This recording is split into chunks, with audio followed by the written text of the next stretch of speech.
Achetez mes belles violettes. Adieu Mars. Déjà l'on peut voir le soleil dorer le trottoir. Avril sourit dans les toilettes. Et sur le devant des cafés, les messieurs fument décoiffés. Achetez mes belles violettes. Le Pierrot flâneur et bavard dit que le long du boulevard, les arbres ne sont plus squelettes. La feuille pousse, je l'entends. La poussière sent le printemps. Achetez mes belles violettes. Les amoureux cherchent un nid. Les femmes, boursicots garnis, vont aux printanières en plettes. Tout le monde sans y penser, a bien 2 sous à dépenser. Achetez mes belles violettes. Fleurissez-vous, les beaux messieurs, mes bouquets sont couleur des cieux. Mesdames, levez vos voilettes. Fleurez-moi ça, comme c'est doux. Fleurez-moi ça, fleurissez-vous. Achetez mes belles violettes.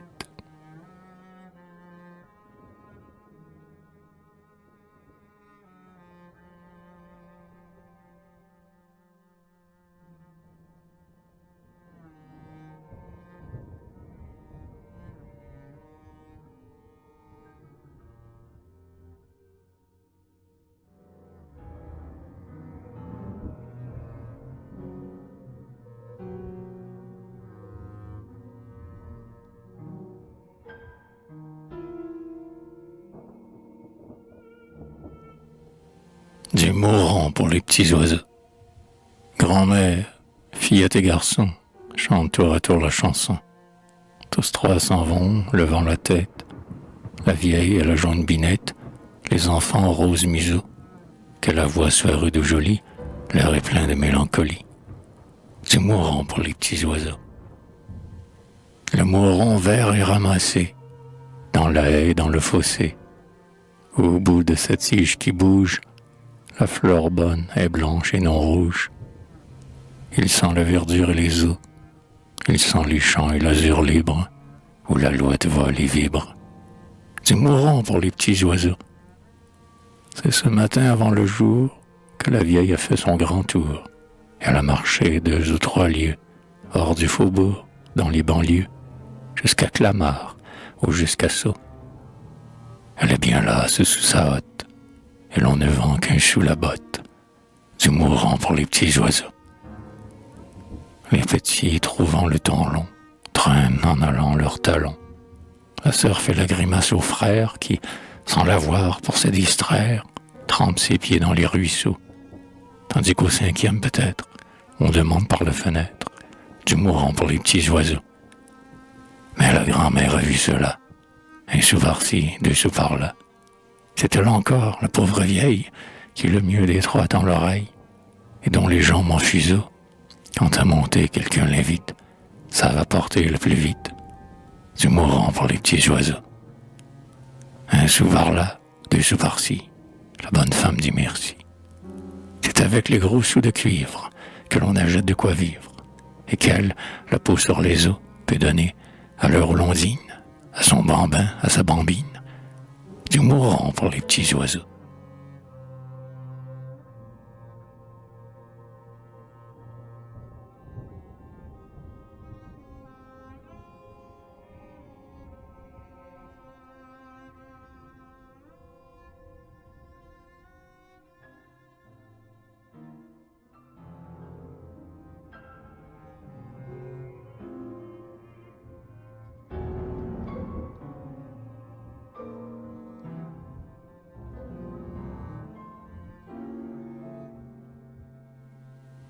Larmes d'Arsouilles. Les voyous les plus noirs sont fous de la campagne. L'hiver, ils vivent dans Paris ainsi qu'au bagne, captifs. La liberté pour eux, c'est le printemps. Aussi, lorsque l'hiver les lâche, ils sont contents. Pour recevoir avril, plus d'un se débarbouille, et le nouveau soleil illumine l'Arsouille. Il va droit devant lui, rêveur, sans savoir où, gambadant comme un chien et chantant comme un fou, rien qu'à voir les talus, les fossés et les buttes. C'est là que, tout gamin, il faisait des culbutes.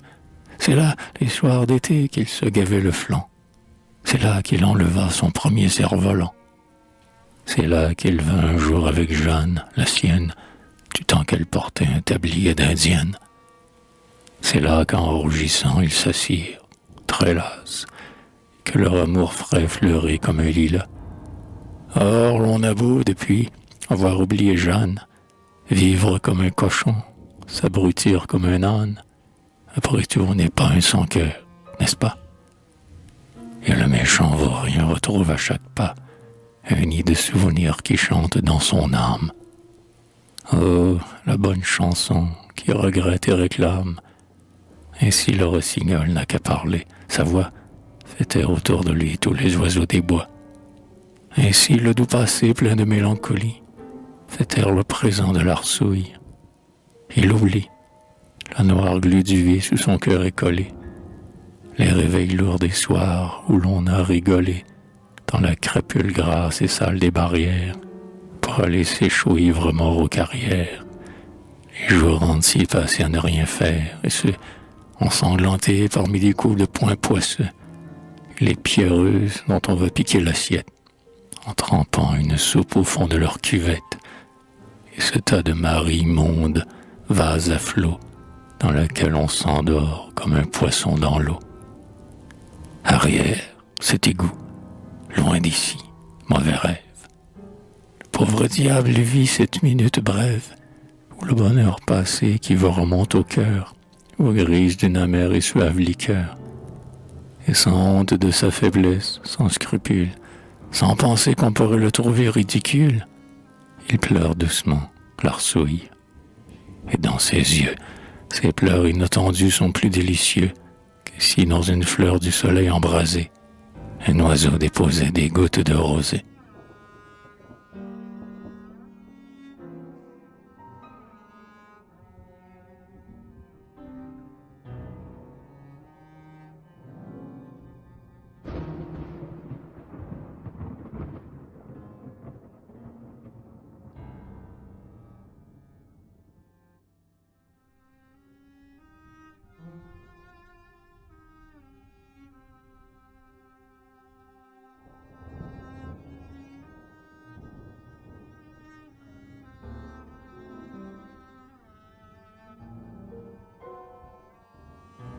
Variation de printemps sur l'orgue de Barbarie. Bonne consolatrice, ô fée, ô mélodie, soupir mélancolique aux sonores langueurs, comme au lit des mourants l'homme qui psalmodie, toi qui verses le baume et la paix à nos cœurs.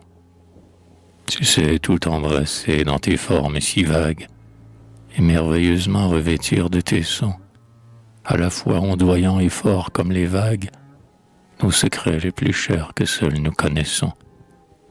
Dans l'air qu'il composa, triste ou gai, rude ou tendre, qui sait ce que pour nous met le musicien, mais dans l'enivrement que j'éprouve à l'entendre, qui sait ce que je mets, lui-même il n'en sait rien. Il a chanté l'amour, peut-être sans maîtresse, parlé de désespoir sans en avoir aucun, qu'importe. Si sa voix exprime ma détresse, sans le savoir, sa voix a chanté pour quelqu'un. Souvent il a jeté quelques notes joyeuses, et pourtant ma douleur tristement si complet, j'entends rire ou pleurer des voix mystérieuses, dans un accord banal, dans un air incomplet. Puis, que de souvenirs, que de choses passées, de jours évanouis et de bonheur perdu, renaissent brusquement du fond de nos pensées, à des sons oubliés tout à coup entendus. Il suffit d'un enfant qui chante et qui mendie, d'un violon criard ou d'un orgue aux abois, pour nous remémorer la vieille mélodie, escortée aussitôt des choses d'autrefois. C'est ainsi que ce soir, de loin, par ma fenêtre, un air d'orgue arrivant sur le vent printanier, à son refrain vulgaire et qui fut gai peut-être, triste, je me souviens d'un jour, l'hiver dernier. Malgré les arbres verts aux feuilles d'émeraude et les cris des oiseaux fusant dans le ciel bleu, je revois devant moi la chambre étroite et chaude où j'étais ce jour-là, près du lit, près du feu.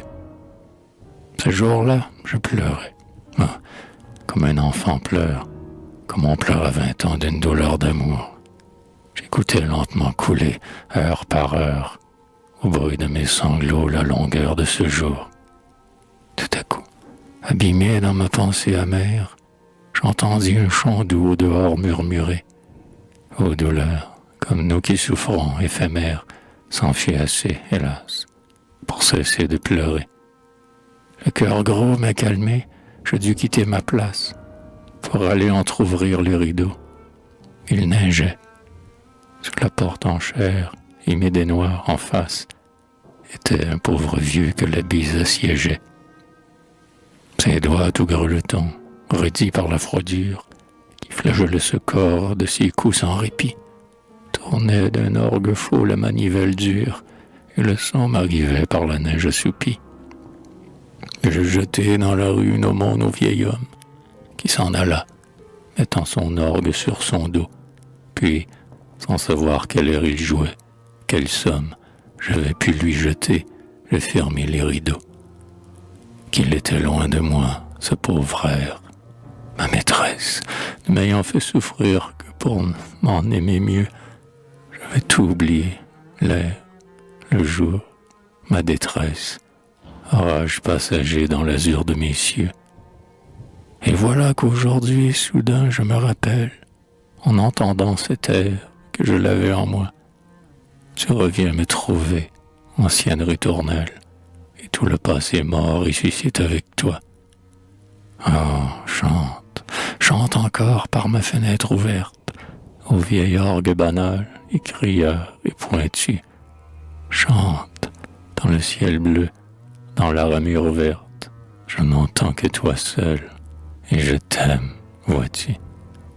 Oui, je t'aime, pauvre air qu'on traîne par les rues, et celui qui t'a fait ne t'aime pas ainsi, car dans le souvenir de tes notes perdues, il n'avait mis qu'un air.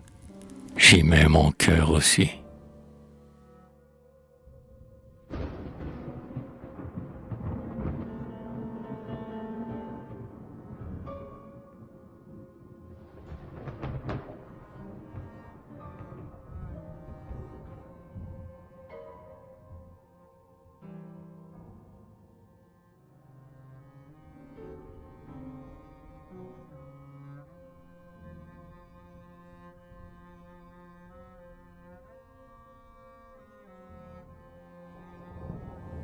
La pêche la ligne. Un chapeau de paille jaune dont les bords n'ont pas d'ourlet.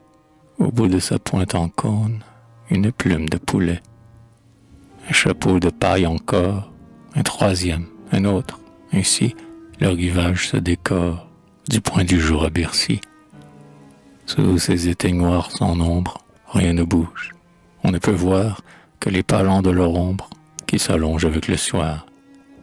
Portant de chaque statue sort un grand sceptre en roseau, et ce peuple s'évertue à tremper du fil dans l'eau.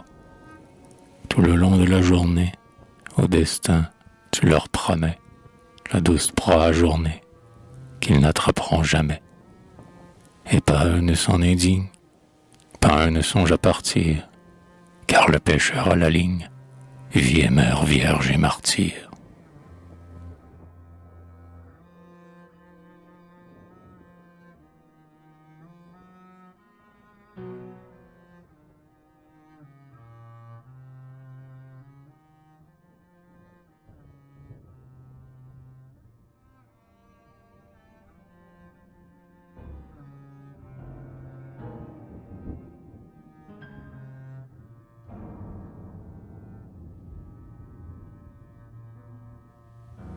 Les terrains vagues.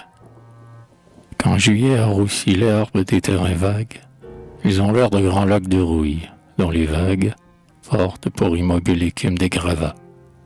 C'est là pourtant, au gué de Paris, que tu vas, dans ces lugubres champs qui pourfleurent à l'ordure. Quand tu veux par hasard prendre le bain de verdure. La campagne est trop loin, l'omnibus est trop cher, et toi, le juif errant, toi qui marchais hier, qui marchera demain, qui doit marcher sans trêve, tu veux faire aujourd'hui ta promenade brève. Et tout le long du jour, oubliant ta rancœur, au verre du repos t'enivrer à plein cœur. Dans les jardins publics, on n'est pas à son aise. Trop de monde. D'ailleurs, il faut payer sa chaise, comme à l'église. Il faut être un richard. Ou bien, si l'on dort allongé sur un banc, un gardien surgit, chasse le rêve à sa voix de regomme. Son poignet brutal étrangle votre somme. Et, parmi les badauds dont une met à court, vous traîne par le col en criant comme un sourd. Il faut dormir chez soi quand on est sous, crapule. Et ce gros propre à rien vous flanque sans scrupule à la porte, et la foule en riant dit merci. Toi donc qui veux dormir sans gêne et sans souci, la face vers le ciel et le dos sur la terre, tu vas dans un terrain vague, bien solitaire. Pas de cris, pas de bruit, pas de bonne d'enfant, pas de gardien. Personne ici ne te défend de donner à ton corps qui souffre un peu de fête, et tu peux à ton gré dormir comme une bête. Des bêtes, en effet, chat mort ou chien galeux, sont tes seuls compagnons, aux coucheurs scandaleux, qui pour boire ne retirent en cette place immonde, où gisent les débris honteux de tout le monde. Que t'importe, les pieds fourbus, les membres lasses, tu ne sens nul dégoût d'avoir pour matelas la cuvette où vomit la cité colossale. Un lit est toujours doux, même quand il est sale. Au beau milieu du champ, tu choisis un bon creux, où les tessons pointus soient un peu moins nombreux, où le sol n'est pas trop de durion, où l'herbe ne prenne pas un air absolument imberbe.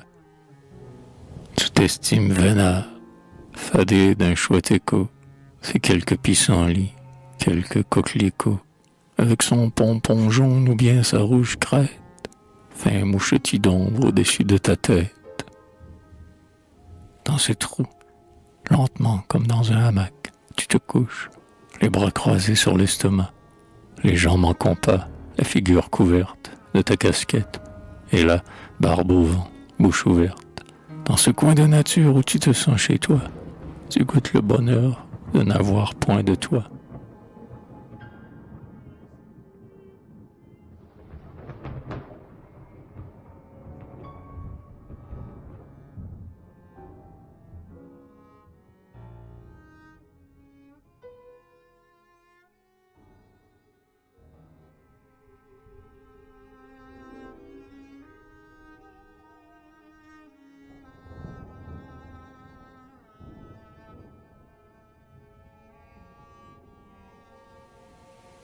Le marchand de coco, à la fraîche, à la glace, qui veut boire, qui a soif, qui veut boire un bon coup. Écoutez la sonnette au vieux Grégoire, on est sous pour un sou, c'est pas beaucoup. Qui a soif, qui veut boire la glace. Ben, j'ai beau clocheter drôlin dindin, les clients vont gratis à la Wallace. Mon câlin reste plein, je suis un daim. Qui a soif, qui veut boire la fraîche. Sur mon doux soleil, ma glace fond. T'es crié, ça me fait la gorge rêche. Je le plomb tout en plomb. Buvons mon fond. Ah, mais non, moi je veux boire la glace. Je suis sec comme un vieux cul d'artichaut. Et je vais m'humecter à la Wallace. Mon coco, pour coco vrai, c'est trop chaud.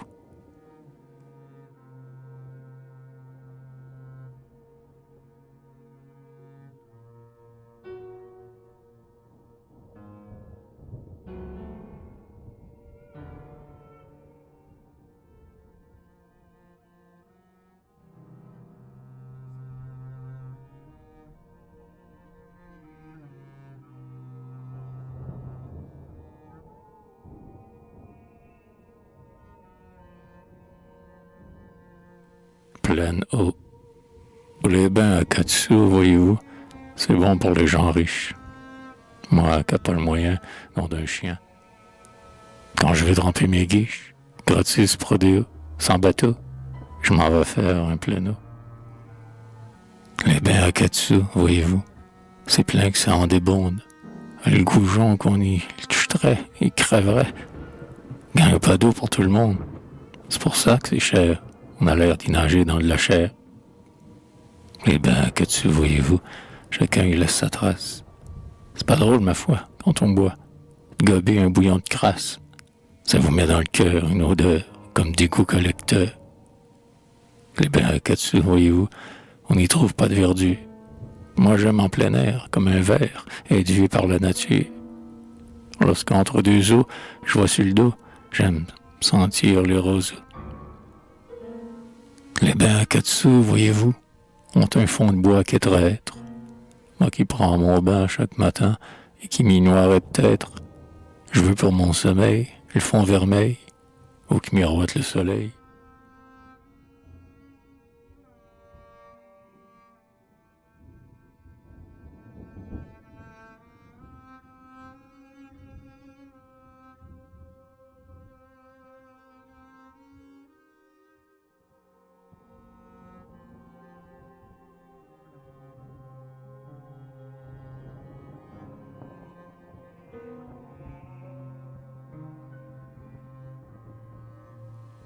Soleil couchant. Dans les forêts dépouillées, des jolies feuilles rouillées font un tapis de velours. Et l'on entend de l'automne gémir le chant monotone, coupé par des sanglots lourds. Les frileuses hirondelles, rasant le sol de coups d'ailes, se rassemblent à grands cris. Et tous les oiseaux sauvages s'appellent sur les rivages, près des étangs défleuris. C'est la saison triste et douce, où l'on rêve, où sur la mousse, en pleurant on vient s'asseoir, pour voir le soleil oblique, dans le ciel mélancolique, verser les joyaux du soir. Ici, pas de forêt rousse, pas d'étang et pas de mousse, pas de cadre au beau tableau. Il n'y a que Notre-Dame, qui dans le couchant s'enflamme, empourprée au bord de l'eau. Mais ailleurs, le long des rues, où vont les foules bourrues, où tout brise l'horizon, qui donc dans la nuit ouverte, voit ta robe rose et verte, aux douloureuses saisons. C'est en vain que tu te pares de tes couleurs les plus rares, pour le goût à peur parisien. Le ciel d'automne ressemble, étant rouge et vert ensemble, aux bocaux d'un pharmacien.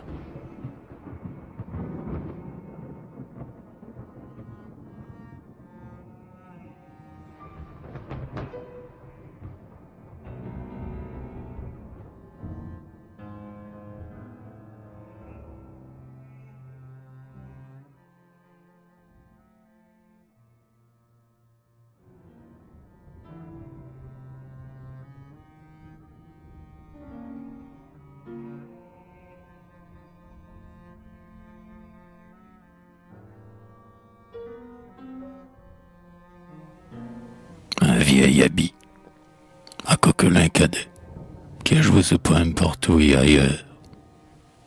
Ô vieil habit, relicorde de temps anciens, quel Nestor des marchands d'habits sait d'où tu viens? Quel centenaire nous comptera les années, quand tu passas parmi les hardes surannées d'une arrière-boutique où de fades parfums s'entassent dans les plis des vêtements défunts?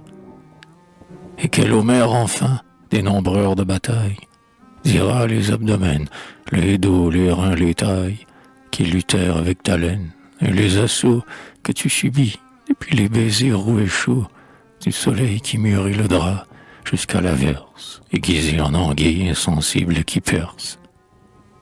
Qui sait les froids grêlons et les rayons ardents, dont sur ton cuir tanné s'ébréchèrent les dents? Qui sait le nom des vents dont la farouche horde, pour se suicider, s'est pendu à ta corde? Ô vieil habit, relicorde des temps anciens, te rappellerais-tu toi-même d'où tu viens? À coup sûr, ce n'est pas de cette maison neuve qui vend pour 29 francs des complets à l'épreuve, qui par les voix de la réclame a convoqué la basse gomme et qui n'est pas au coin du quai. Non, non, vieil habit, toi, dont la coupe est austère, tu n'eus pas pour berceau ce banal phalanstère qui fait sur l'acheteur planer comme un condor dans une écharpe rouge un grand calicot d'or. Non, tu viens du bon temps où le tailleur sincère, tirant le fil, soignant le nœud sage qui serre, ignorant la machine à coudre et les tramés, laine et coton, faisait des pantalons aimés. Et lui-même cousait jusqu'au orle futile et repliait sous lui ses jambes inutiles. Hein, je voudrais les voir, nos ébis nouveau-nés, faits sur mesure en 24 heures, passionnés, sans âme, comme on fait la cuisine à prix fixe. Eux dont l'étoffe est brève et la fiche prolixe. Oui, je voudrais les voir souffrir ainsi que toi, vivre en plein air au dos d'un vagabond sans toi, avoir des entretiens avec la belle étoile, des souffles de l'hiver s'enfler comme une voile, se saouler de printemps mouillé, d'été cuisant. Je voudrais les y voir, nos habits d'à présent, les voir durer le temps qu'on a mis à les faire, et se fondre, noyés dans ce bain d'atmosphère, car vous ne supportez ni le froid ni le chaud, aux belles jardinières, au pont neuf, au god chaud. Mais toi, sublime habit, toi, malgré tes reprises, tes lambeaux reliés par des ficelles grises, tes pans déchiquetés en scie et tes revers, où des taches sans nom font des ordres divers, malgré ton bras qui, pris de spleen, bâille l'aisselle, malgré ta couleur vague au ton d'eau de vaisselle, malgré tout, tu sais vivre encore et tu tiens bon.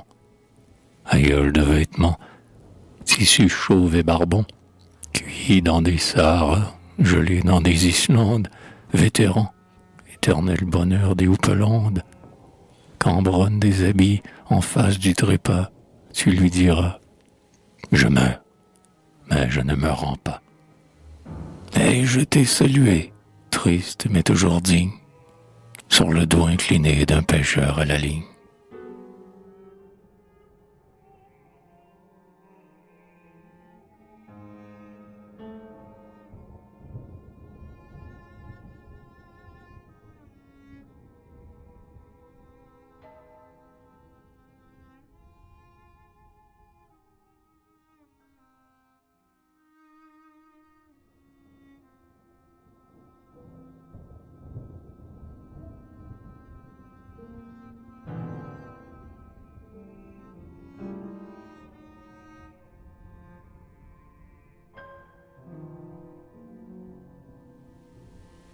Vendange. Là-bas, sur les coteaux dorés de la Bourgogne, des gars au large rein, forts et luisants de trogne, font la vendange. On goûte au mou en plein soleil, et le sang du raisin qui coule à flots vermeils n'est pas plus beau ni plus rouge que leur sang rouge. Chez nous, c'est sous le noir et bas plafond d'un bouge que des voyous blafards, couleur tête de veau, font la vendange. Ils ont pour vin doux et nouveau le liquide appelé macadam, une boue jaunâtre, fade, et qui fait monter à leurs joues, non le pourpre du sang, mais l'obscur coloris du pu prêt à crever au bout d'un panari.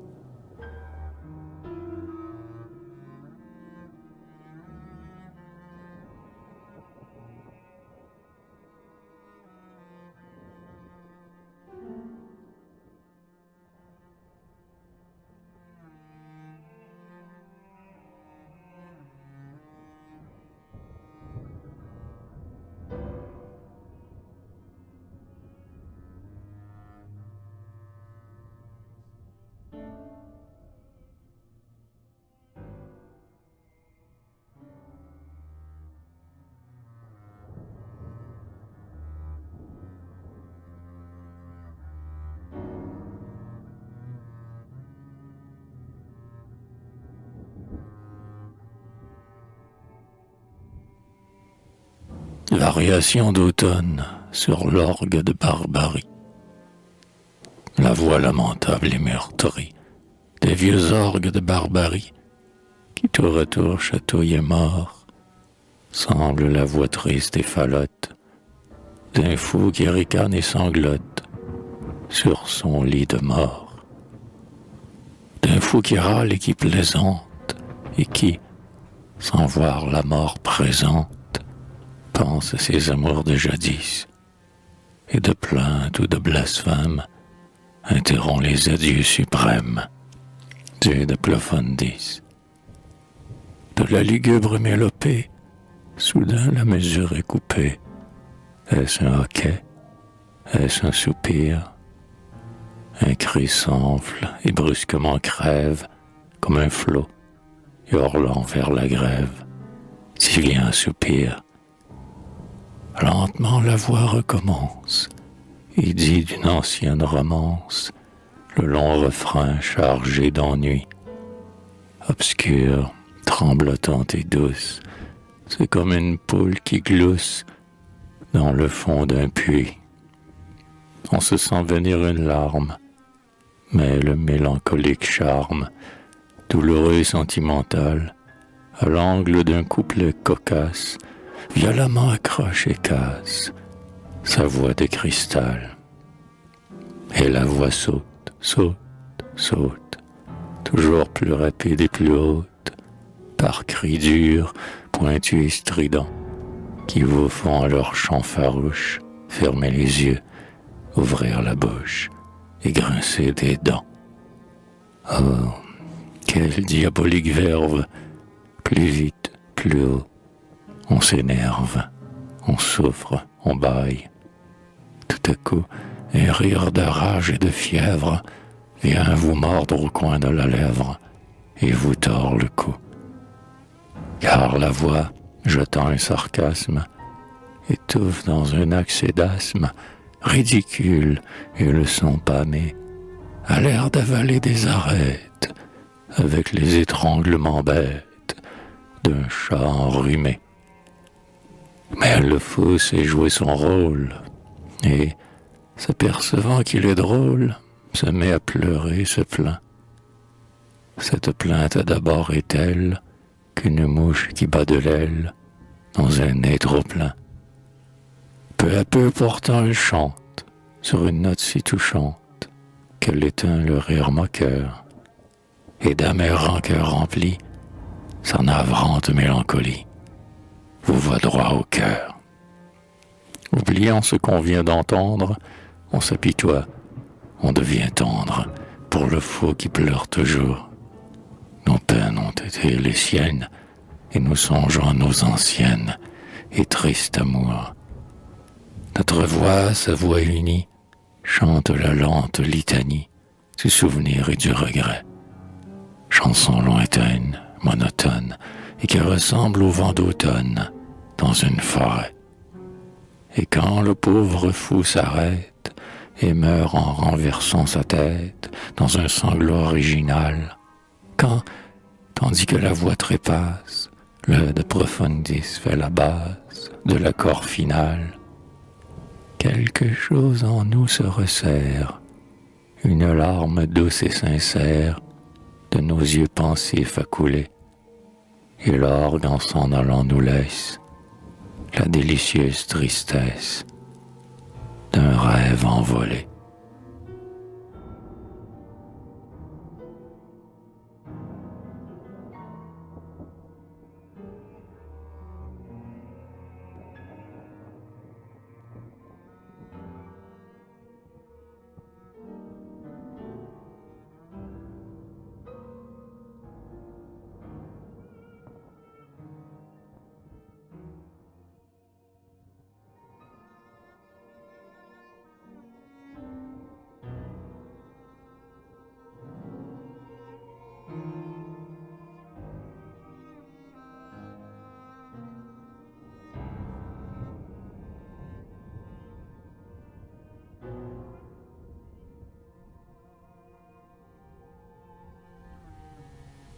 À mon ami sans nom, caniche errant sans profession. Je t'ai beaucoup aimé, grand voyou de caniche, et je ferai bien souvent la pâtée et la niche de ton existence et sans but. Mais, par le rire obscur de ta prunelle bleue, par le geste éloquent et voulu de ta queue, toujours tu me répondais zut. Pourtant tu m'aimais bien aussi, toi, je l'avoue, par le soleil ou par la pluie, ou par la boue, quand tu voyais l'ami Chopin. Pour venir avec lui causer de balivernes, tu quittais même la grande porte des casernes, où fumait la soupe de pain.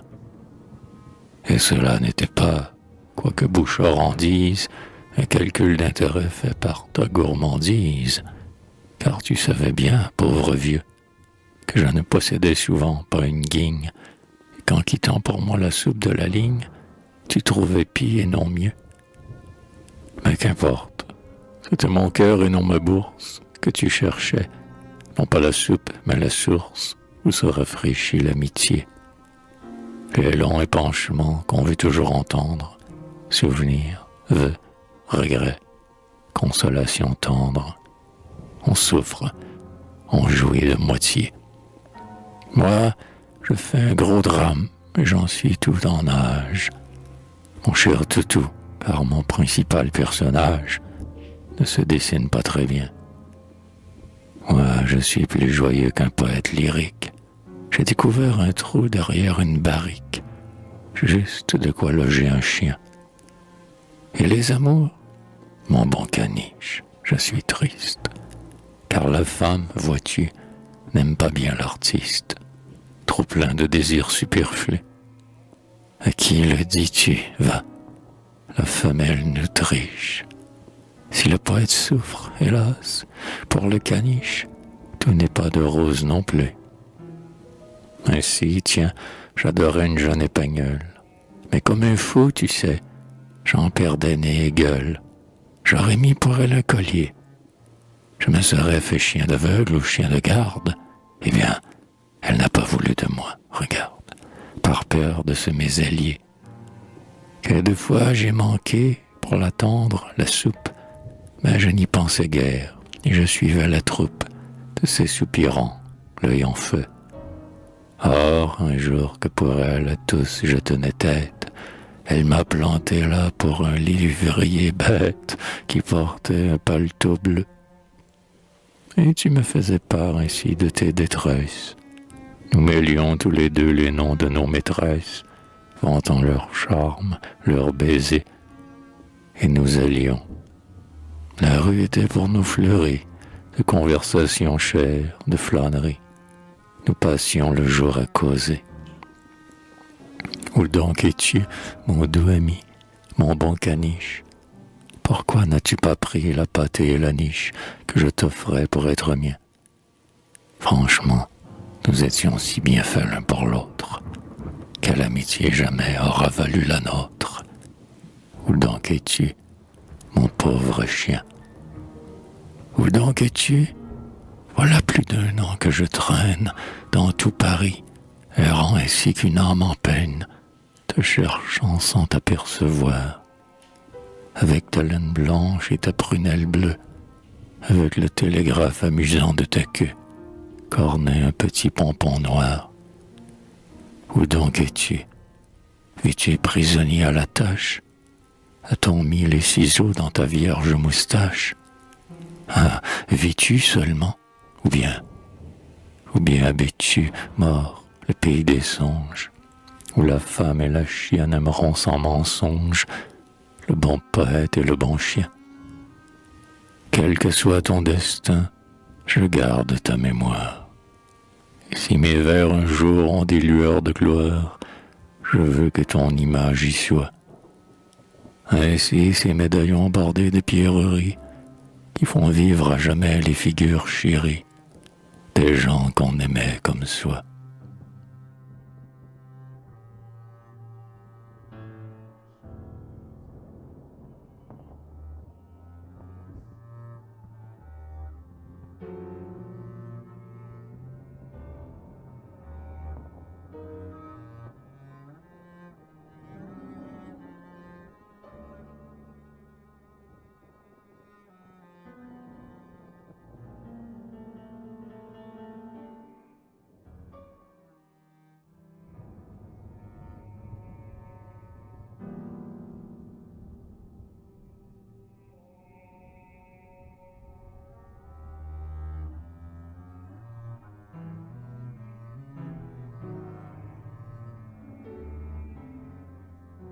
Première gelée.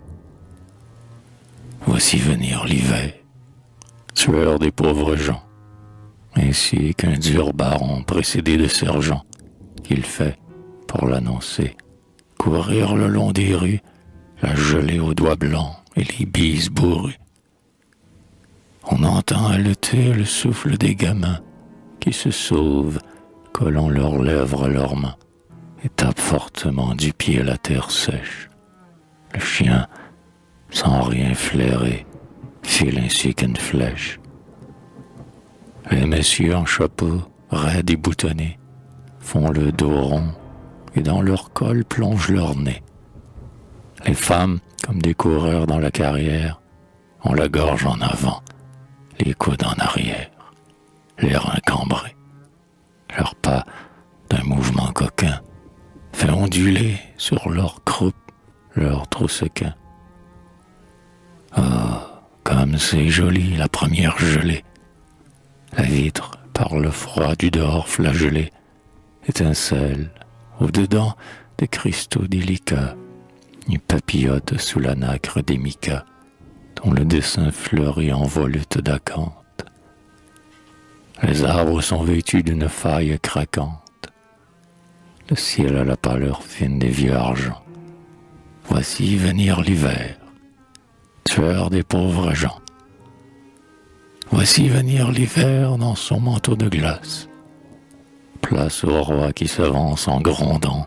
Place, place. Et la bise, à grands coups de fouet sur les mollets, fait courir le gamin. Le vent dans les collets, des messieurs boutonnés fourrent des sangs d'épingles. Les chiens au bout du dos semblent traîner des tringles. Et les femmes, sentant des petits doigts fripons, grimper sournoisement sous leurs derniers jupons, se cognent les genoux pour mieux serrer les cuisses. La maison dans le ciel fume comme des Suisses. Près des chenets joyeux, les messieurs en chapeau vont s'asseoir. La chaleur leur détendra la peau. Les femmes, relevant leurs jupes à mi-jambes, pour garantir leur teint de la bûche qui flambe, étendront leurs deux mains longues aux doigts rosés, qu'un tendre amant fera mollir sous les baisers. Heureux ceux-là qu'attend la bonne chambre chaude, mais le gamin qui court, mais le vieux chien qui rôde, mais les gueux, le petit, le tas des indigents. Voici venir l'hiver, tueur des pauvres gens.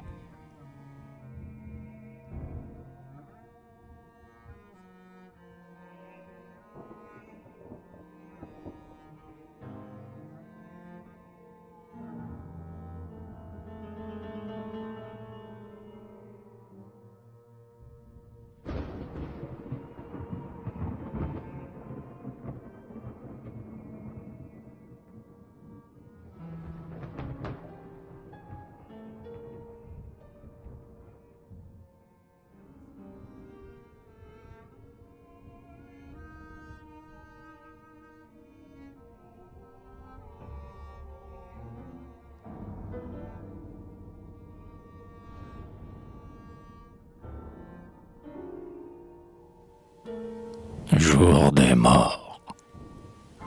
On n'a pas vu le ciel aujourd'hui, gris à Pâques et très bas, le brouillard est resté suspendu. Le regard s'est brisé au froid de cette plaque, métal terni que nul rayon d'or n'a fendu. Vers le soir seulement, au bord du lourd couvercle, une lueur, ainsi qu'un fil de sang vermeil, se glisse, creuse un trou, puis s'élargit en cercle. Le brouillard est trempé de gouttes de soleil.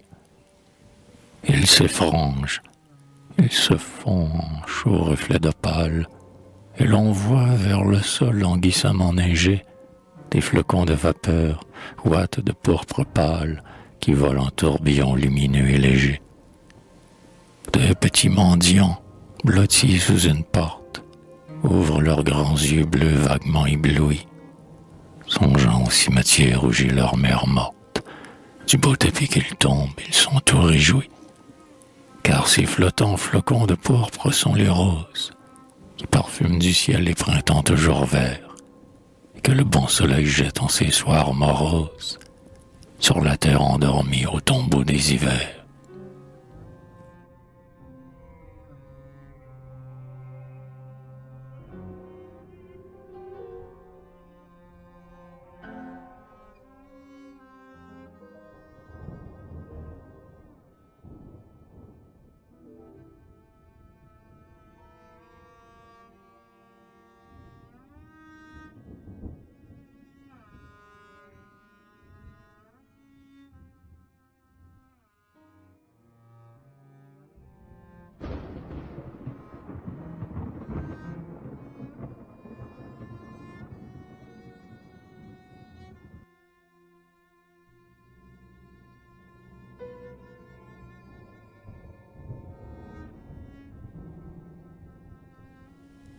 Balade du dégel.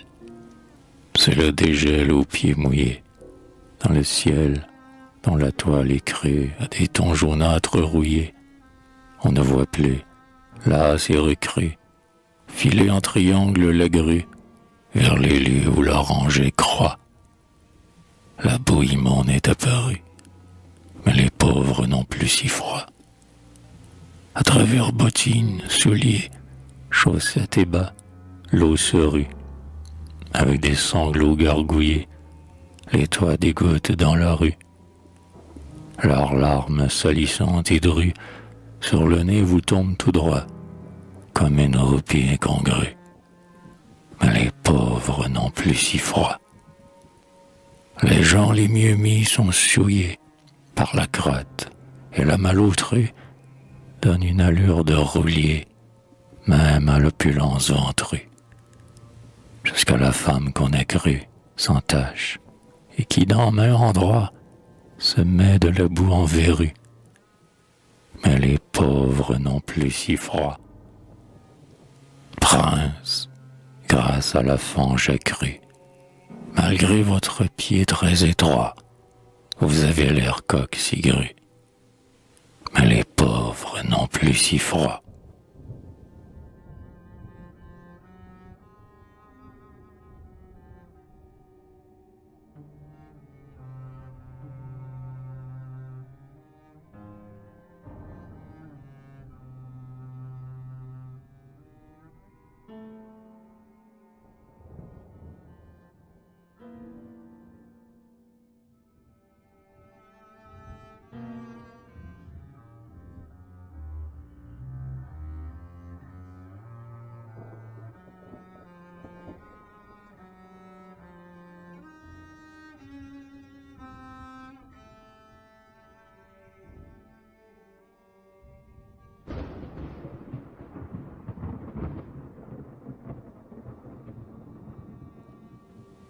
Balade de Noël.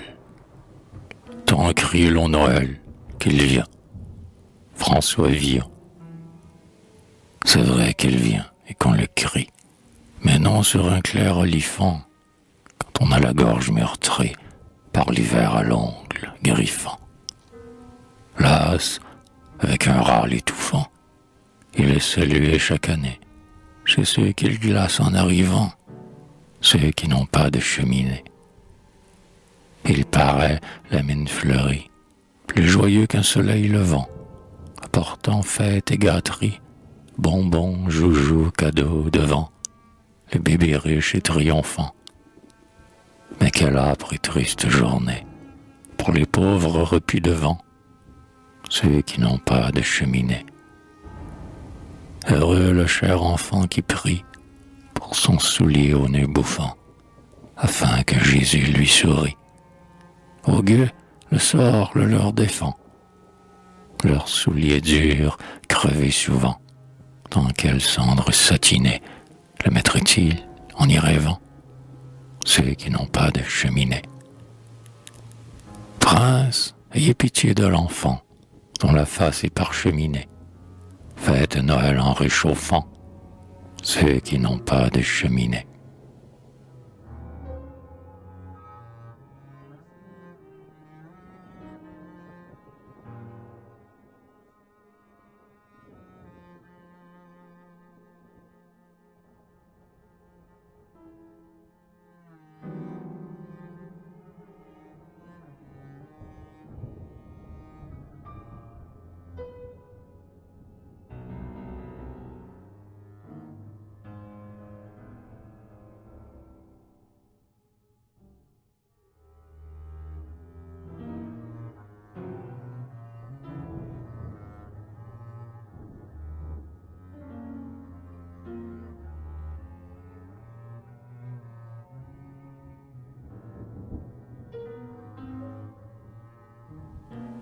Noël misérable. Noël, Noël. À l'indigent, il faudrait bien un peu d'argent pour acheter du pain, des nippes. Petit enfant, petit Jésus, des argents que vous avez, il aurait bourré bien des pipes. Noël, Noël, Les amoureux sont bien heureux, car c'est pour eux qu'est fait le manteau gris des brumes. Sonnez, cloche, cloche, sonnez. Pauvre diable dans son nez, entend carillonner les rhumes. Noël, Noël, les bons dévots s'en vont chanter comme des veaux, près de l'âne, au pied de la crèche. Notre homme trouverait plus neuf de manger un morceau du bœuf. Il dit que ça sent la chair fraîche. Noël, ça sent les réveillons, les bons grands feux pleins de rayons, et la boustifaille et la joie, le jambon rose au bord tremblant, le boudin noir et le vin blanc, et les marrons pondus par l'oie. Et le misérable là-bas voit la crèche comme un cabas, bondé de viande et de ripaille, et dans lequel surtout lui plaît un beau petit cochon de lait. C'est l'enfant Jésus sur sa paille. Noël, Noël, le prêtre dit que Dieu parmi nous descendit pour consoler le pauvre air.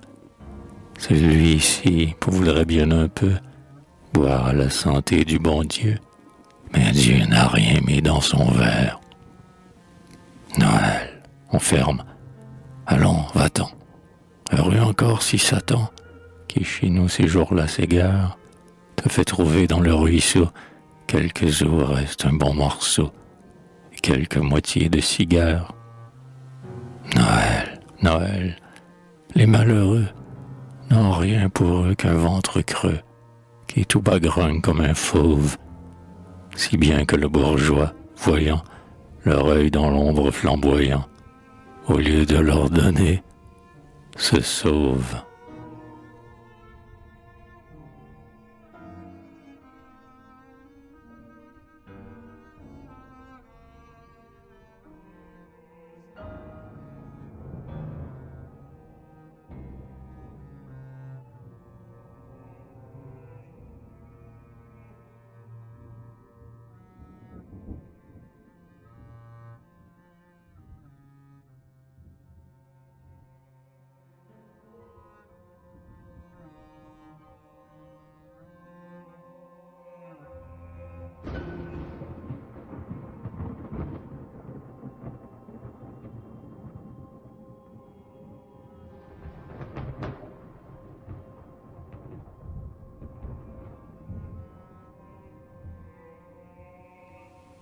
La petite qui tousse. Les aiguilles des vents froids prennent les nez et les doigts pour pelote. Qu'elle est sur le trottoir blanc, cet être noir et tremblant qui sanglote. La pauvre enfant, regardez, la toux par coups saccadés la secoue, et la bise qui la mord met les roses de la mort sur sa joue. Les violettes sont moins violettes que les coins de sa lèvre, que le dessous de ses yeux, meurtris par les baisers bleus de la fièvre. Tous, tous encore, tantôt on croit ouïr le marteau d'une forge, tantôt le râle plus clair, comme un clairon sonne un air dans sa gorge.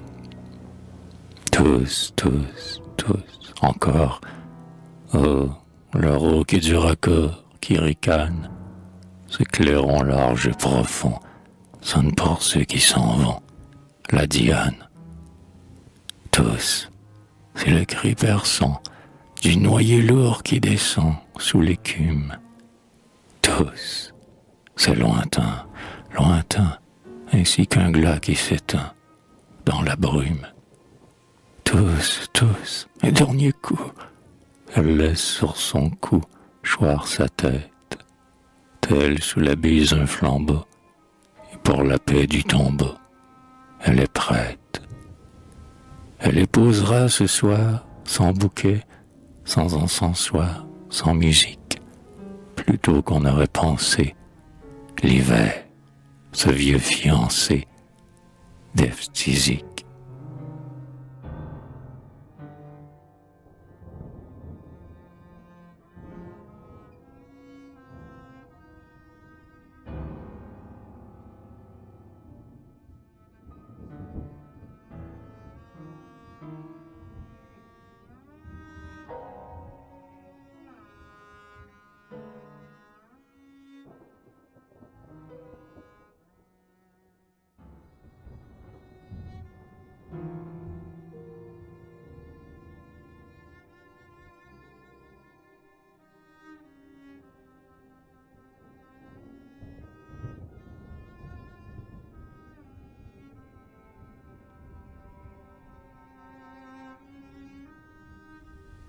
balade pour les pauvres petits Pierrots.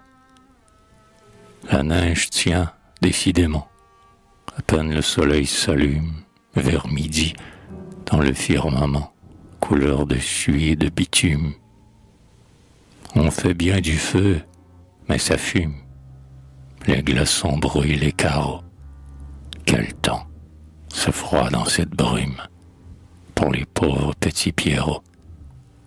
Quand on va dehors un moment, à travers l'onglet et le rhume, on en voit tomber lourdement, comme un caillou dans de l'écume, sur la neige qui les inhume. Sa blancheur les rend tout noireaux. L'hiver dans la mort se résume, pour les pauvres petits Pierrots. Dans les mansardes mêmement, il en est d'autres que consument l'ogre de chair fraîche gourmand. Des bébés que l'on a coutume d'emmailloter en blanc costume, gelent tout nus sous des sarraux.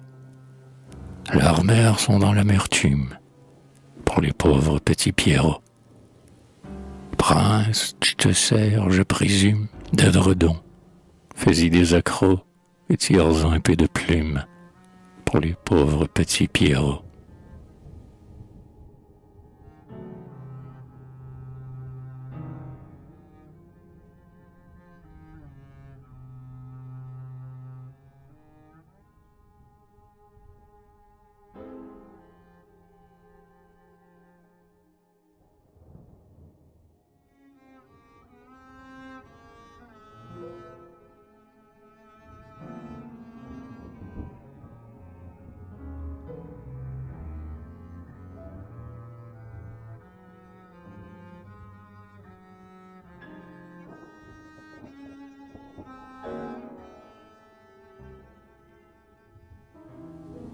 La neige est drôle, la neige est drôle.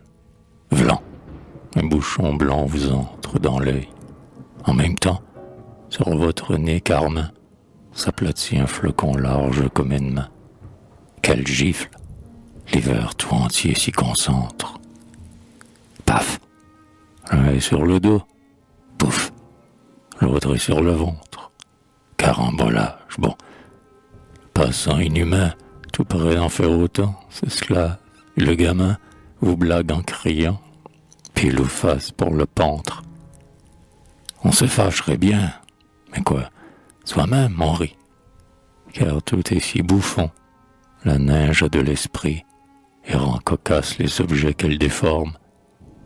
Les chevaux d'omnibus ont l'air mine au garrot. Le Panthéon prend l'air d'un casque à mèche énorme. Et dans chaque statue apparaît un Pierrot.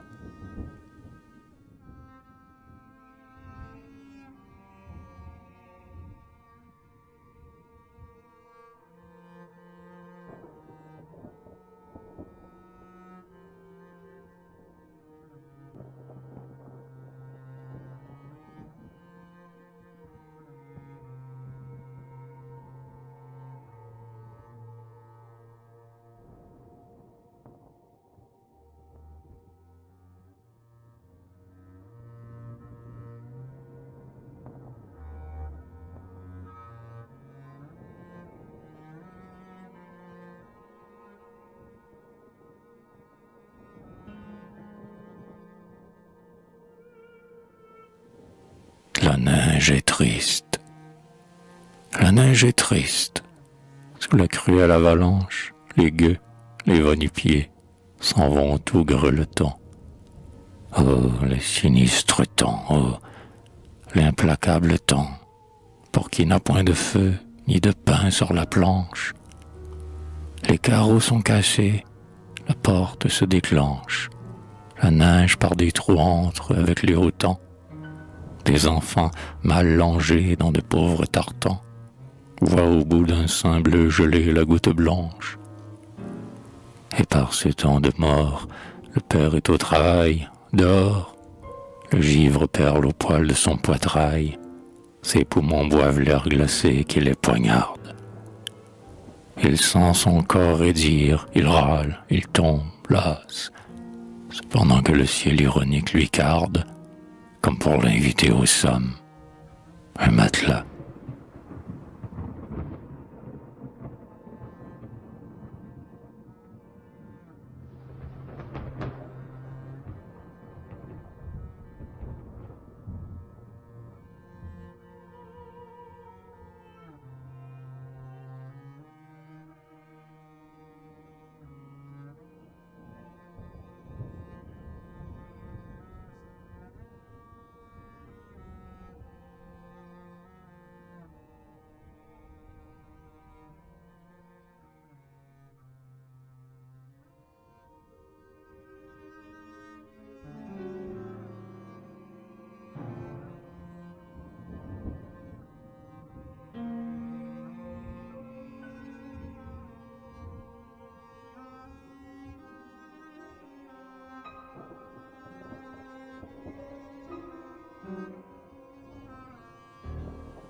la neige est belle. La neige est belle, ô pâle, ô froide, ô calme vierge. Salut. Ton char de glace est traîné par des ours. Les cieux assombris tendent sur son parcours. Un dé de satin jaune et gris couleur de cierge. Salut. En ton manteau doublé de blanche et serge, dans ton jupon flottant de ouate et de velours, qui s'étale à grands plis immaculés et lourds, le monde a disparu. Rien de vivant n'émerge. Contour enveloppé, ta page assoupie, tout s'efface et se tait sous cet épais tapis. Il neige, c'est la neige endormeuse, la neige silencieuse, c'est la neige dans la nuit. Tombe, couvre la vie atroce et sacrilège, ô lys mystérieux qui t'effeuille sans bruit.